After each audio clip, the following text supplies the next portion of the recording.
ರಘುವೀರ. ಕವಿಯೊಬ್ಬರು ರಘುವೀರ ಶತಕಂ ಅನ್ನುವಂತಹ ಕಾವ್ಯವನ್ನು ರಚಿಸಿದ್ದಾರೆ.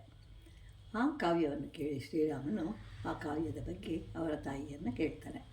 ಅಮ್ಮ, ಕಾವ್ಯಕ್ಕೆ ನನ್ನ ಹೆಸರನ್ನೇ ಕೇಳಲಿಲ್ಲ, ನಾನು ಹೆಚ್ಚಿನ ಹೆಸರು ಕೀರ್ತಿ ಗಳಿಸಿರುವೆನು, ಆದ್ದರಿಂದ ಈ ಕಾವ್ಯಕ್ಕೆ ನನ್ನ ಹೆಸರಿಡಬೇಕಲ್ಲವೇ? ಎಲ್ಲರೂ ರಾಮರಾಜ್ಯ ಅಂತ ಹೇಳಿ ಕರೀತಾರೆ. ಇಲ್ಲಿ ಕವಿಯೂ ಸಹ ರಘುವೀರ ಎಂದು ಮುಕುಟವನ್ನೇ ಇಟ್ಟಿರುವರು ಅಂತ ಹೇಳ್ತಾನೆ. ಆಗ ಅವನ ತಾಯಿ ಶ್ರೀರಾಮಚಂದ್ರನು ನಾರಾಯಣನ ಅವತಾರ. ಅವನ ವೈಕುಂಠದ ವೈಭವವನ್ನು ವರ್ಣಿಸ್ತಾ ಇದ್ದಾರೆ. ಮಗನು ಬ್ರಹ್ಮ, ಮಗಳು ಪರಶಿವನ ಶಿರವನ್ನು ಅಲಂಕರಿಸಿದ್ದಾಳೆ.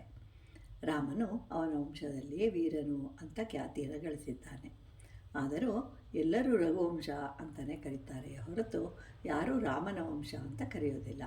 ಸೂರ್ಯವಂಶ, ಕಾಕುಸ್ಥ, ದಿಲೀಪ ಎಲ್ಲರ ಹೆಸರಿದೆ. ಆದ್ದರಿಂದ ಎಲ್ಲದಕ್ಕೂ ಯೋಗವಿರಬೇಕು ಅಂತ ಹೇಳ್ತಾಳೆ ಅವನ ತಾಯಿ.